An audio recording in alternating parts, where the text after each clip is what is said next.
என்னென்ன மூலிகை, என்னென்ன பொருள்லாம் போட்டு பஞ்சகவ்ய விளக்கு செய்றீங்க அப்படின்னு சொல்லிட்டு தெளிவா வீடியோ போட சொன்னாங்க.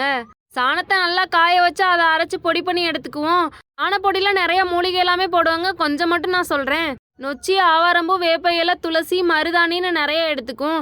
இது கூட வெட்டி வேறு, வெண்கடுகு, குங்குலியம்னு நெறைய பொருள் நம்ம சேர்ப்போங்க. நம்மளோட பஞ்சகாவிய விளக்குக்கு இவ்வளோ நெறைய பேர் லைக் பண்ணி கஸ்டமர் வருவீங்க அப்படின்னு சொல்லிட்டு எதிரே பார்க்கல. என்னால செய்யவே முடியாத அளவுக்கு அவ்வளோ ஆர்டர்ஸ் வந்துருச்சு. எல்லாருக்கும் நல்லபடியா கொடுக்கணும் அப்படின்றக்காக ஹெல்ப்புக்காக எங்க சித்தியை கூப்பிட்டுக்கிட்டாச்சு. எல்லாத்தையும் மேலே நின்று அடிச்சு கொடுத்தாங்கன்னா மிக்ஸ் பண்ணி எல்லாத்தையும் நம்ம கீழே வச்சோன்னா அப்படியே எடுத்து மட்டும் வைக்கிற மாதிரி. மூலிகை எல்லாம் போடுறோம்லங்க, அது கூட பால், தயிர், நெய் எல்லாத்தையும் போட்டுட்டு கோமியத்தை போட்டு பதமா வர அளவுக்கு மிக்ஸ் பண்ணிப்போம். அதுக்கப்புறம் விளக்கோட அச்சில் வச்சு விளக்கு எல்லாத்தையுமே அச்சு எடுத்து வச்சதுக்கப்புறம் வெயிலில் எல்லாத்தையும் 3 நாள் வரைக்குமே நல்லா காய வச்சுருவாங்க. அப்போ தான் விளக்கோட சேர்ந்து சூப்பராக எரியும். அதோட விசேஷமே விளக்கும் சேர்ந்து எரிஞ்சு அது சாம்பல் ஆகிறது தாங்க. இந்த விளக்கு உங்களுக்கு வேணும்னு நினச்சிங்கன்னா ஸ்க்ரீனில் தவிர நம்பருக்கு வாட்ஸ்அப் பண்ணி வாங்கிக்கோங்க.